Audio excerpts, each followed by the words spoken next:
안녕하십니까, 신교수입니다. 오늘은 1인 피부관리사 연순수 1억의 비밀 수첩 10번째 이야기 골프 엘보에 대한 설명을 드리겠습니다. 물론 테니스 엘보라는 질환과 같이 거의 같이 취급을 당하기도 하죠. 근데 항상 그렇습니다. 모든 문제는 큰 문제로 일어나지 않고 작은 문제가 그 문제의 발달이 되기도 하죠.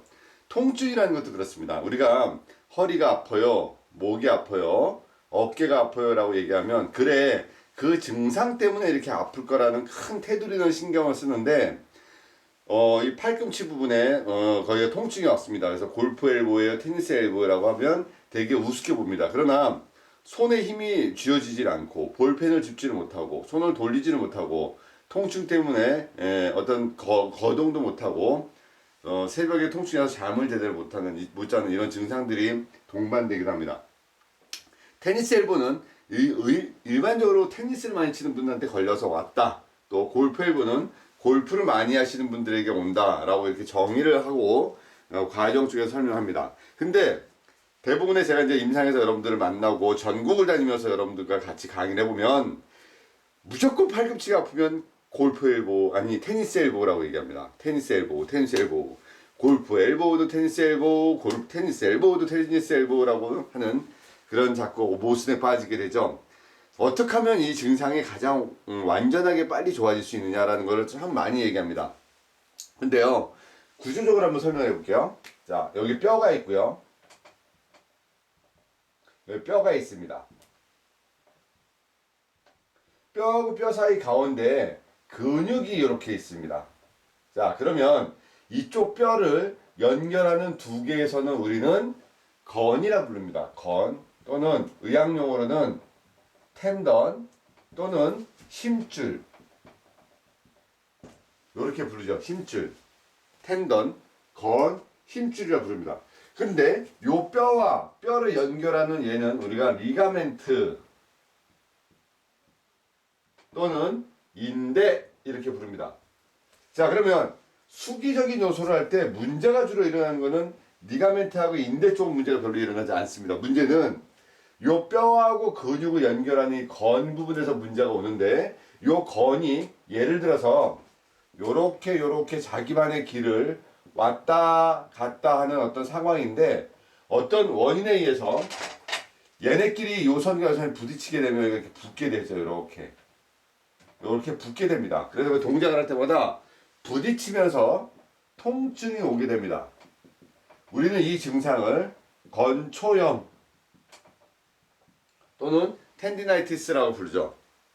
건초염의 개념은 건끼리 부딪혀서 부어있는 증상인데, 현재 제가 얘기하는 테니스 엘보와 우리가 알고 있는 테니스라는 엘보와 골프 엘보 대부분 증상은 건초염의 개념이고, 자, 이 건초염은 반복적인 동작 또는 직업적으로 그 동작을 반복적으로 하시는 분들 있잖아요. 반복적으로 손을 돌리거나 반복적으로 움직이거나 또는 반복적으로 가위질을 하거나 어떤 그 반복적인 증상. 그러니까 젊을 때는 괜찮은데 좀 나이가 들수록 이 증상을 반복적으로 쓰시는 분들이 주로 통증을 호소하는 그런 증상이죠.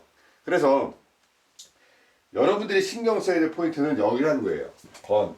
자, 그러면 결국 테니스 엘보, 골프 엘보는 건의 증상으로 보자. 그러면 이 건은 뼈와 근육을 연결해주는 하나의 포인트더라. 그래서 여기를 가장 좋게 빨리 날 수 있는 방법은 결국 안 쓰는 것밖에 없어요. 안 쓰는 게 답이라는 게 참 되게 모순일 수 있지만, 그래서 이렇게 심하신 분들은 기부스를 반기부스, 스프린트나 반기부스를 해서 팔을 안 쓰는 경험으로 두기도 하죠. 근데 이 부분을, 요 부분이 잘 빨리 풀어질 수 있도록 요쪽 건과 이쪽 건을 분리시키면서 마사지를 해주면 혈액이 소통이 되면서 통증을 줄여들게 됩니다. 그러면 이 팔꿈치 안쪽에서 오는 증상, 우리가 비골신경 라인도 지나가고 이쪽으로 올라가서 하는 증상, 테니스 엘보나 골프 엘보는 현상이 나타나는 현장의 자리, 우리가 그거를 아시혈이라고 부르죠. 자, 아시혈 자리에서 통증을 케어해 줄 수 있을 만큼 좀 잡아주고, 그 다음에 그 상위 레벨인 어깨 쪽에 소흉근에서 상완신경이 나오지 않습니까? 상완신경의 하나의 줄기와 그 다음에 사각근, 견사각근하고 중사각근 사이에서 나오는 상완신경총의 하나의 줄기를 먼저 봐주고, 또 여기랑 연결되는 이 어깨 부분의 큰 증상을 어쩌면 해결해주는 극상근 라인을 또 풀어줍니다. 그리고 관절 부분이라는 거는요, 가장 좋은 테크닉은 늘리는 테크닉이에요. 제가 언젠간 여러분에게도 영상으로 설명드렸었던 부분이 뭐냐면, 성장기 아이는 뼈는 그대로인데, 아니죠, 거꾸로죠. 성장기 아이는 뼈가 자라나는 속도를 근육과 인대가 쫓아가지 못해서 오는 통증을 우리는 그거를 성장통이라 부르고, 나이가 되면 뼈는 그대로인데 근육과 인대가 자꾸 오그라들어요. 짧아지고 오그라지는 증상이 옵니다. 그걸 우리가 뭐라 그럴까? 나이 드시는 숭고한 통증, 아니면 우리가 나이가 들수록 인생의 그 모든 게 표현되는 어떤 그 증상. 근데 제가 그냥 간단하게 늙음통이라고 붙였습니다. 늙음통. 참 늙음통이라는 말이 어쩌면 되게 가슴이 아픈 얘기일 수도 있습니다만, 나이가 들수록 하나의 증상이 발현되는 현상으로 보고, 뼈가 그대로인데 근육과 인대가 짧아지면 이 뼈끼리 짧아지게 되죠. 이 근육이 짧아지게 당겨지게 되고, 뼈가 움직일 때 부딪히게 되고, 또 인대나 건이 좁아진 상태에서 움직임이 복잡해지면서 통증이 오게 됩니다. 그래서 약간의 이 관절에서 오는 증상들은 늘려주는 증상을 쓰셔야 돼요. 그래서 좀 약간 트랙션, 견인요법을 쓰면서 관절을 당겨주면서 씁니다. 아이들의 마사지는요, 성장기에 있는 아이들의 마사지는 결국 저런 성장적인 요소를 해주기 위해서 흔들어주는 마사지를 많이 하게 되고, 나이가 드신 어르신들의 마사지는 우리가 관절을 늘려주는 마사지를 주로 병행을 하게 됩니다. 근데 테니스 엘보나 골프 엘보는 아나토미칼 포지션인 상태를 유지시킨 상태에서 당겨주는 마사지를 해줘야 됩니다. 당겨서 그 상황을 늘려주면서 편안한 상태를 유지한 상태에서 현재 통증의 자리인 아시얼 포인트를 풀어주고, 그 레벨의 위쪽인 소흉근과 사각근을 풀어줌으로써 그 상태를 해결해 줍니다. 그리고 항상 관절이 움직일 수 있는 ROM 범위를 늘려줘야 됩니다. ROM, 관절 가동 범위, 레인지 오브 모션이라고 합니다.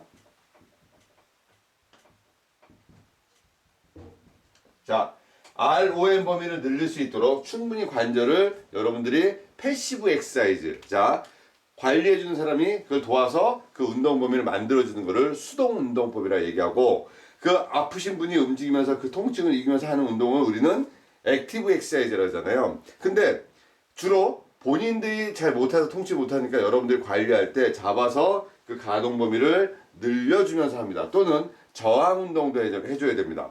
그 저항 운동은 우리가 패시브하고 액티브의 중간적 요소를 하죠. 자, 주고, 자, 힘을 줘보세요라고 버텨주면서 저항을 주기도 하고, 또는 당겨놓고 밀어보세요라는 어떤 그 힘의 반대 원리를 이용해서 관절과 가동 범위에 혈액과 조직이 몰릴 수 있는 치유적 그 요소를 당겨주기도 합니다.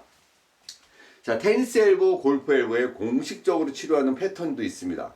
무릎의 패턴하고 비슷하게 보셔야 되고, 팔꿈치의 문제는 대부분 어깨 부분의 소원근을 통해서 치료를 하고, 팔꿈치 라인에 두 개의 포인트가 더 있게 되는데, 어깨 부분에 소원근은 어깨 회전근계, 극상근, 극하근, 소원근, 견갑하근 중에서 소원근이라는 근육은 애과신경과 요골신경이 나옵니다. 그 두 개의 신경이 나오면서 하나가 요골신경 라인을 타고 팔을 내려옵니다. 팔꿈치의 증상은 우리가 알다시피 소원근을 통해서 그 답을 찾아내셔야 된다는 거죠. 소원근을 통해서 그 답을 찾으셔야 됩니다. 무릎의 문제는 고관절, 힙 조인트, 엉덩이 부분에서 찾아야 되고, 팔꿈치의 문제, 테니스 엘보, 골프의 문제는 소원근 라인에서 그 답을 찾으시면 상당히 많은 효과를 보시리라 생각합니다. 오늘도 임상에서 많은 고객분들의 통증과 또는 아름다운 미적인 요소를 위해서 열심히 살아가시는 그대들, 저는 당신들을 볼 때마다 참 많은 생각을 하게 됩니다. 운명적으로 이 일이 직업적으로 선택되어져서 거부할 수 없는 하나의 운명으로 받아들이고, 돈을 떠나서 내가 저 사람들을 통해서 뭔가를 해줘야 되는 어떤 운명적 자리에서 그 일을 충실히 수행하는 당신들은 이 시대에 마지막 남은 양심적 히포크라테스라고 제가 오늘도 여러분들을 칭찬합니다. 힘내십시오. 지치지 마십시오. 그리고 계속 공부를 하십시오. 이론이 바탕되지 않는 수기는 진정한 수기가 아닙니다. 이론이 바탕될 수 있도록 충분한 공부에 거기다가 기술적 연마와 또 수없이 많은 트레이닝을 통해서 얻으셔야 됩니다. 그 경험이 부족하거나 경험적 요소가 힘들면 언제든지 제가 강의하는 무료 강의 장소에 오셔서 배우시길 바랍니다. 저는 여러분들을 도와줄 수 있는 최대한 범위 내에서 힘을 내서 도와드리려 합니다. 지치지 마시고 가는 그 길에 항상 제가 앞에 있으니 쫓아오시길 바랍니다. 오늘도 여러분을 응원하면서 끝내겠습니다. 힘내십시오. 화이팅 합시다. 화이팅!